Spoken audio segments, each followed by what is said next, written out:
Hello दोस्तों, स्वागत है आप सभी का आपके अपने चैनल शर्मा जी पर। जैसा कि आप सभी लोग अंत तक मैं आप लोगों को एजुकेशन से रिलेटेड वीडियो लेकर आता हूं। आज मैं आप लोगों के लिए लेकर आया हूं कि आवर्त सारणी से जितने भी क्वेश्चन रिलेटिव थे क्वेश्चन मैं आप लोगों के लिए लेकर आया। एक सारणी के तहत मैं आप लोगों को इसमें सिखाऊंगा किस प्रकार से कितने तत्व थे और किसके किसके बाद जो क्रिक नियम किसने दिया, न्यूटन, और जो अष्टक नियम किसने दिया था, आधुनिक आवर्त सारणी और जो मॉडर्न प्राचीन आवर्त सारणी थी, इनके सबके बारे में आप लोगों को पूरी डिटेल देने वाला हूँ।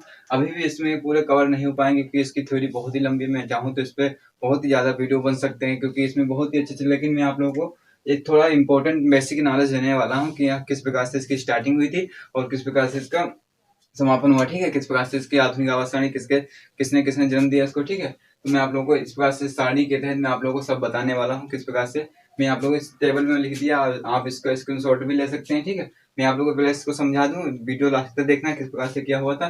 तो आप लोग में यहाँ पर देखता है, मैं यहाँ पर सिद्धांत लिखे हैं, सिद्धांतक लिखे हैं, और ये देश है, ये कब इसकी खोज की गई, और तत्व हो गया या अन्य चीजें इनसे क्या रिलेटिव है, ये सब मैंने आप लोगों को बताने के लिए लिख रखी है पहले से। क्योंकि अगर मैं यहाँ पर लिखता तो इस समय गर्मी भी बहुत हो रही है और वीडियो भी काफी लंबा बन जाता है, इसलिए मैं आप लोगों को एक टेबल के माध्यम से मैं आप लोगों को बहुत अच्छी तरीके से समझाने वाला हूँ।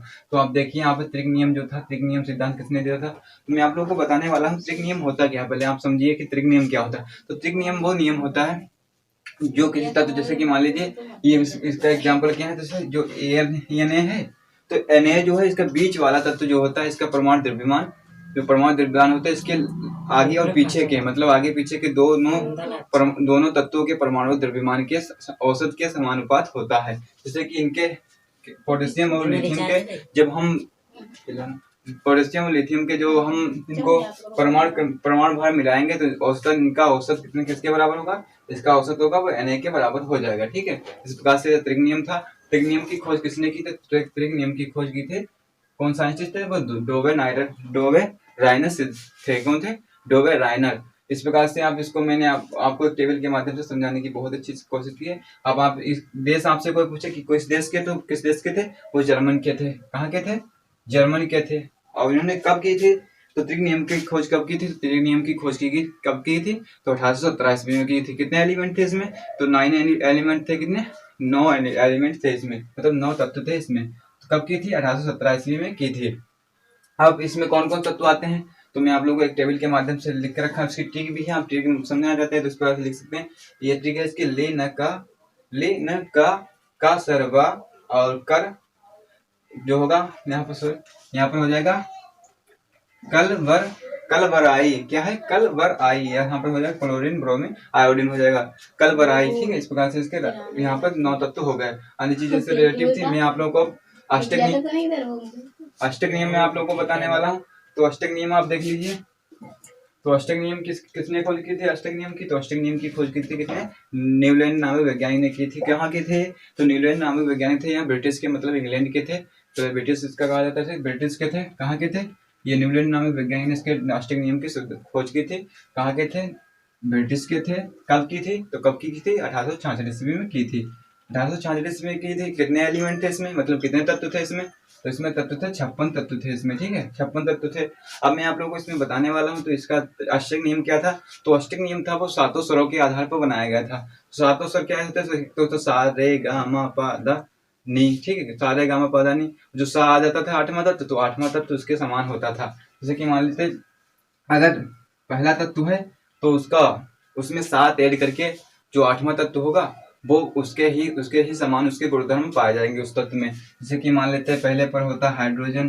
ठीक है, हाइड्रोजन होता है, उसको 8 मिलाकर जो भी बनेगा तत्व वो हाइड्रोजन के समान ही उसके गुणधर्म पाए जाएंगे उसमें। इसलिए लेकिन यहाँ पर क्या हुआ था, यहाँ तो 56 जो थे, इसमें कितने एलिमेंट थे, इसमें 56 एलिमेंट थे। ठीक है, इसकी खोज कब की, 1866 में की गई थी। लेकिन इसका नियम जो था वो 1800 कैल्शियम के बाद क्या होता, कैल्शियम के बाद फेल हो गया था। क्या होता, कैल्शियम के बाद इसका नियम जो था वो फेल हो गया था। अब मैं आप लोगों को बताने वाला हूँ कि आप जो आधुनिक आवर्त सारणी जो थी, तो अब आधुनिक आवर्त सारणी की खोज करता, जो आधुनिक मतलब मॉडर्न आवर्त, जो आइंस्टीन मतलब प्राचीन आवर्त सारणी थी, तो उसकी खोज किसने की थी, तो प्राचीन आवर्त सारणी की खाली आपसे पूछे खोज किसने की थी, तो आवर्त सारणी की खोज जो की थी वो की थी मेंडलीव ने। किसने की थी, मेंडलीव ने की थी। और मैं यहाँ पे एक रिलेटिव क्वेश्चन, इससे बहुत ही अच्छा क्वेश्चन है, वो जीके के करंट अफेयर से क्वेश्चन बनकर आया है कि जो था 1869 ईस्वी में, 1869 ईस्वी में तो इसकी खोज की गई थी, लेकिन 2019 में इसका जो वर्ष था वो 150वां वर्ष था इसका। क्या था 150वां वर्ष कब था, तो 2019 में इसका 150वां वर्ष था। लेकिन अब चल रही है 2020, तो 2020 में इसका कौन सा वर्ष चल रहा है, 151वां वर्ष चल रहा है। कौन सा, 151वां वर्ष। तो मैं ये आपसे कोई पूछते कि ये कहाँ के वैज्ञानिक थे, तो ये कहाँ के साइंटिस्ट थे या क्या कहाँ के वैज्ञानिक थे, तो यहाँ ये थे रशियन के वैज्ञानिक। रशियन मतलब रूस के वैज्ञानिक थे। यहाँ पे मैं लिखने देता हूँ आपको, ये कहाँ के थे, रशियन मतलब रूस के थे। यहाँ पे रूस के थे जो था। इन्होंने खोज कब की थी इसकी, तो आज आवर्त सारणी की खोज इन्होंने की थी 1869 ईस्वी में की थी। इसमें कितने एलिमेंट थे, तो इसमें एलिमेंटों की संख्या तो थी वो कितनी थी, 56 थी। कितनी, 56 थी, 56, मतलब सॉरी यहाँ पर 63 थी। कितनी थी, 63 थी। 56 तो आपको न्यूलैंड के अष्टक नियम में थी 56, लेकिन यहाँ पर 63 थी। 63 और इनका नियम ये फैल के, और ये जो इनकी जो आवर्त सारणी थी वो किस पर आधारित है, इनकी जो आवर्त सारणी थी वो परमाणु द्रव्यमान पर आधारित थी। किस पर आधारित थी, परमाणु द्रव्यमान पर आधारित थी। लेकिन जो आधुनिक आवर्त सारणी है वो परमाणु क्रमांक पर आधारित है। ये किस पर थी, एटॉमिक मास पर, और इस पर है एटॉमिक नंबर पर आधारित है।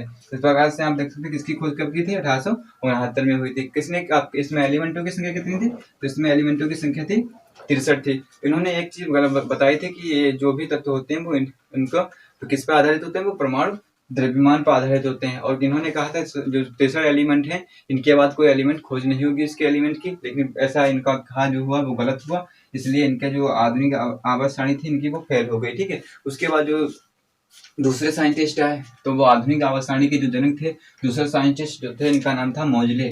कौन थे, मोजले थे। कहाँ के थे, तो ये थे ब्रिटिश के थे। कहाँ के थे, ब्रिटिश के थे। तो ब्रिटिश के थे।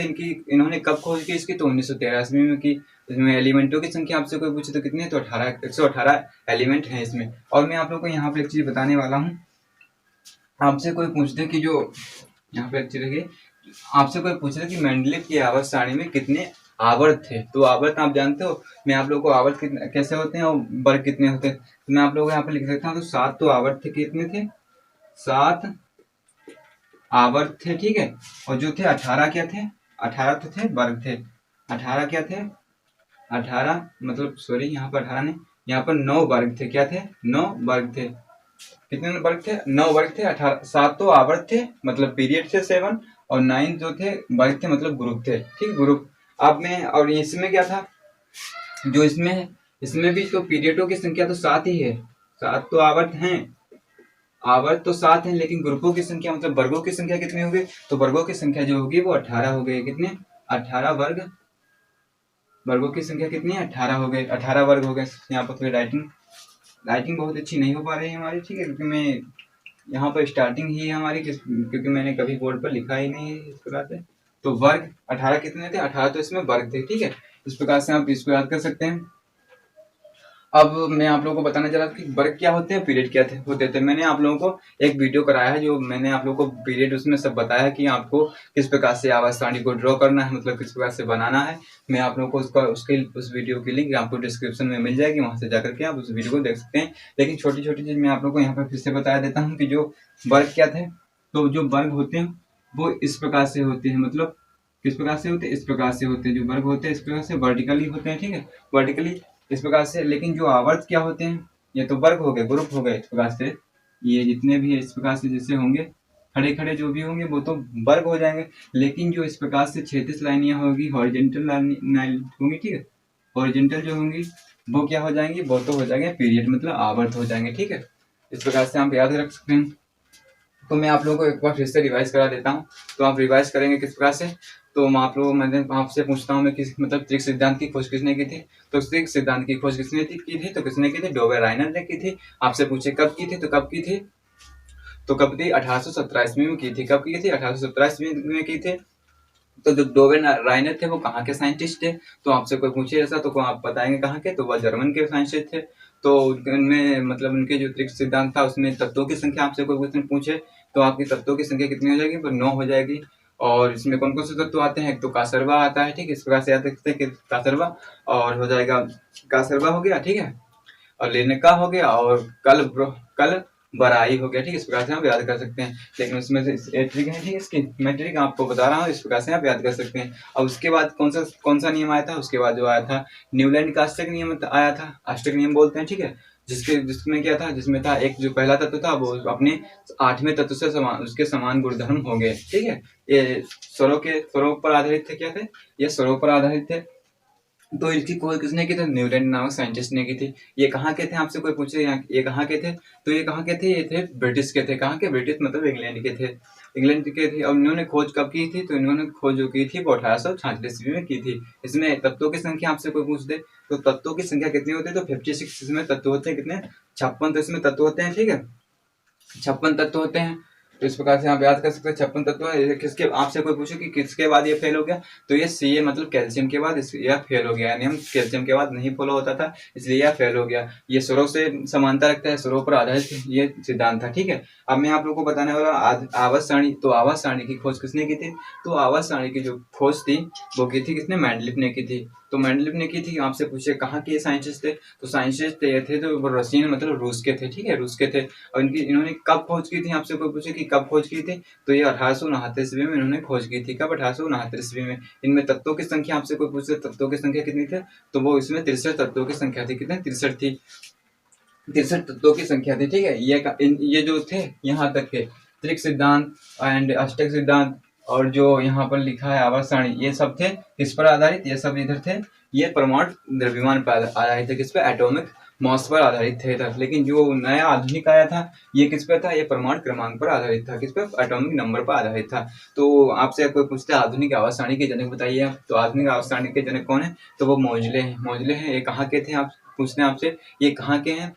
तो ये कहाँ के थे? ये थे ब्रिटिश मतलब इंग्लैंड के भी थे। ठीक है, इंग्लैंड के। इन्होंने आधुनिक आवर्त सारणी की खोज कब की? तो आधुनिक आवर्त सारणी की खोज 1913 ईस्वी में की थी। अब आपसे पूछे इसमें तत्वों की संख्या कितनी है?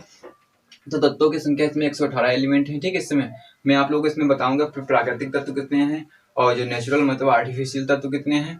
और मैं आप लोग को इसमें मेटल बताऊंगा, नॉन मेटल बताऊंगा, मतलब धातु कौन सी कितनी है और अधातु कितनी है, सबसे भारी तत्व कौन सा है, सबसे हल्का तत्व कौन सा है, सबसे भारी अधातु जो और कितने कितने कौन कौन से एलिमेंट पाए जाते हैं पृथ्वी पर, सबसे अधिक तत्व कौन सा पाया जाता है पृथ्वी पर। मैं सब आप लोगों को अगले वीडियो में सब कवर करा दूंगा किस प्रकार से इसमें क्वेश्चन पूछे जाते हैं।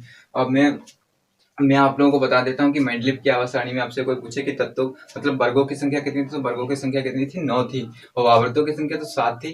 और आधुनिक आवर्त सारणी मतलब मोजले की आवर्त सारणी में आपसे कोई पूछे कि तत्वों की संख्या कितनी मतलब वर्गों की संख्या कितनी तो 18 है। और जो आवर्तों की संख्या आपसे कोई पूछे तो वो कितनी होगी? 7 होगी। तो दोस्तों आप लोगों को वीडियो अच्छा लगा हो और जो जरा भी इससे आप लोगों को कुछ प्रॉफिट हुआ हो तो आप वीडियो को लाइक जरूर करें, लाइक करें, शेयर करें, सब्सक्राइब करें। और यहाँ तक वीडियो देखने के लिए थैंक्स। और मैं आप लोगों को इसी प्रकार से वीडियो प्रोवाइड कराता रहूँगा। आप हमारे चैनल को सब्सक्राइब करके रख लें जिससे आपको टाइम टू टाइम वीडियो की नोटिफिकेशन मिलती रहे। यहाँ तक वीडियो देखने के लिए थैंक्स।